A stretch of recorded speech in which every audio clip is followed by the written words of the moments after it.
నీకెందుకే ఈ పళ్ళన్నీ? నేను చూసుకుంటాను కదా. నువ్వెళ్ళు, కాలేజీ టైం అవుతుంది. తెములు, నేనెప్పుడో రెడీ. ఇలా నువ్వు మాత్రం ఎన్ని పనులని చేస్తావమ్మా? నేను నీకు కాస్త తోడుగా ఉంటే నాకు కూడా నేర్చుకున్నట్టుగా ఉంటుంది. ఈరోజు వంట మొత్తం నేనే చేస్తాను. ఈ కాఫీ తీసుకెళ్లి నాన్నకిచ్చేయమ్మా. నీ మాట నీదే గాని నా మాట వినవు కదా.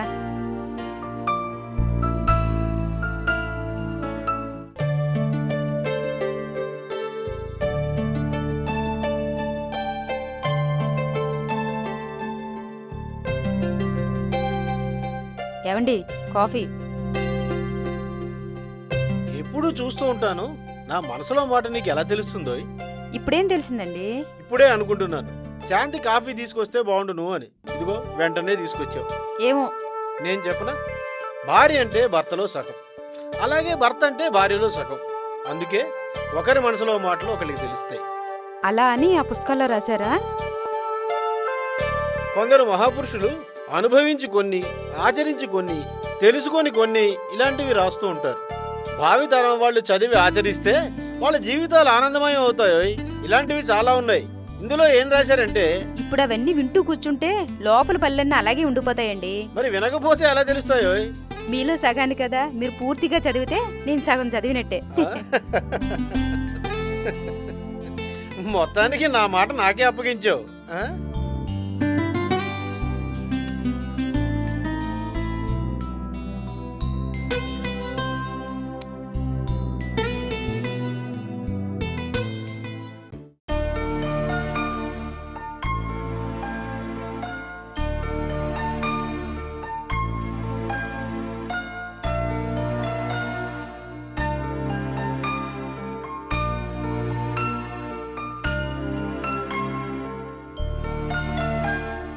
కాఫీ. ఏంటి, కాఫీ తీసుకురావడానికి ఇంతసేపా? పాలు విరిగిపోయాయండి. ప్రతిదానికి ఏదో ఒక జవాబుతో రెడీగా ఉంటావు. వెళ్ళి స్నానానికి నీళ్లు పెట్టు. అలాగేనండి. పిల్ల లేచారా? ఇంకా లేదు. సౌజన్యం ఎంత లేపినా లేవటం లేదు. నేను అడిగింది పిల్ల అని కాదు, పిల్లలు. మోహన్ లేచాడా? లేవలేదు.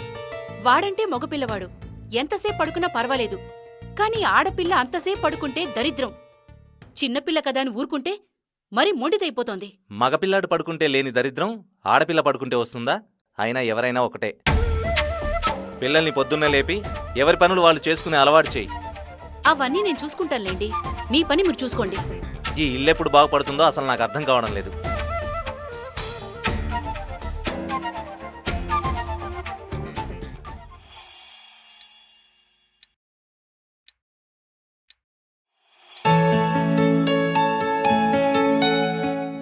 అమ్మా, నానా.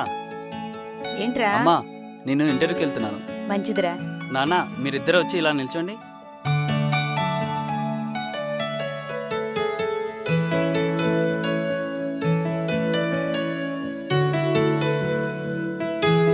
నువ్వు అనుకున్నది జరగాలిరా. జరుగుతుంది. అన్నయ్యకి ఉద్యోగం తప్పకుండా వస్తుంది. Thanks Ammu.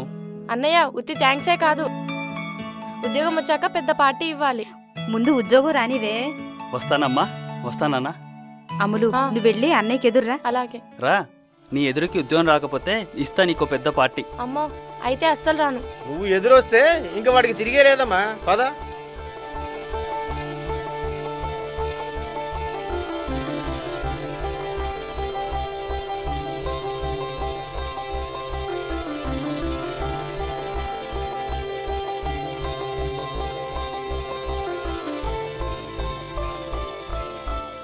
All the best అన్నయ్య.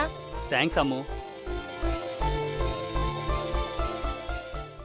ఆనంద్ గారు వస్తున్నారా? ఆ, ఆ. శాంతి, బాక్స్ పట్రా. ఉమ్.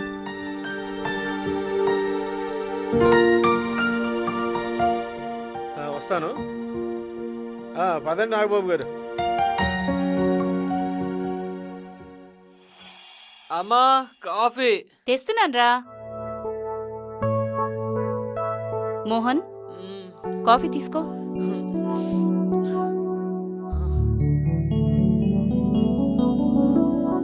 థ్యాంక్స్ అమ్మా. పొద్దున్న లేవగానే బెడ్ కాఫీ తాగకపోతే ఏ పని చేయబుద్ది కాదు. నువ్వు లేవనందుకు మీ నాన్న నన్ను తిడుతున్నారు. వెళ్ళి ఫ్రెష్ అవ్వు. ఆయనకు అంతకన్నా ఇంకేం పనుంది? రోజు ఉండేదేగా, ఎప్పుడూ నన్ననడమే. సర్లే, నీళ్లు పెట్టాను, వెళ్ళి ఫ్రెష్ అవ్వు.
నాగబాబు గారు ఏమైంది, ఏమిటి అలా ఉన్నారు?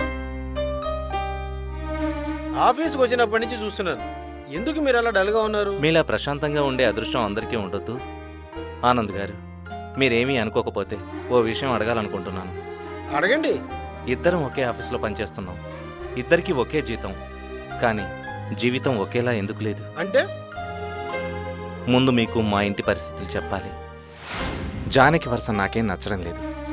రాను రాను మా ఇద్దరి మధ్య అభిప్రాయ భేదాలు ఎక్కువైపోతున్నాయి. ఇంట్లో ఎవరి మధ్య సఖ్యత లేదు, ఒక పద్ధతి లేదు.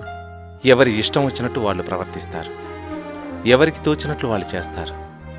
ఏం చెప్పినా వినరు, ఏం చేయాలో ఏమీ తోచడం లేదు. దాంతో మనశ్శాంతి పూర్తిగా కరువైపోయింది. జానకి ఎలా చెప్పాలో అర్థం కావడం లేదు. ఎంతసేపు తన ధోరణి తనదే కానీ నా మాటను ఏమాత్రం పట్టించుకోవడం లేదు. అది నా పరిస్థితి. చాలా రోజుల నుంచి గమనిస్తున్నాను, మీరు మీ పిల్లలు ప్రతి విషయంలోనూ హ్యాపీగా ఉంటారు, కానీ నేనే హ్యాపీగా ఉండలేకపోతున్నాను. మనిషి అలవాటుల్ని ఆచరణని బట్టి జీవితం ఉంటుంది. ప్రతి మనిషికి ఆశ ఉంటుంది. ఆశని మనం జయించాలే కానీ మనల్ని ఆశ జయించకూడదు. అప్పుడే ఆనందం కలుగుతుంది. అలాగే మన ధర్మాల్ని మనం ఆచరణలో పెట్టుకోవాలి.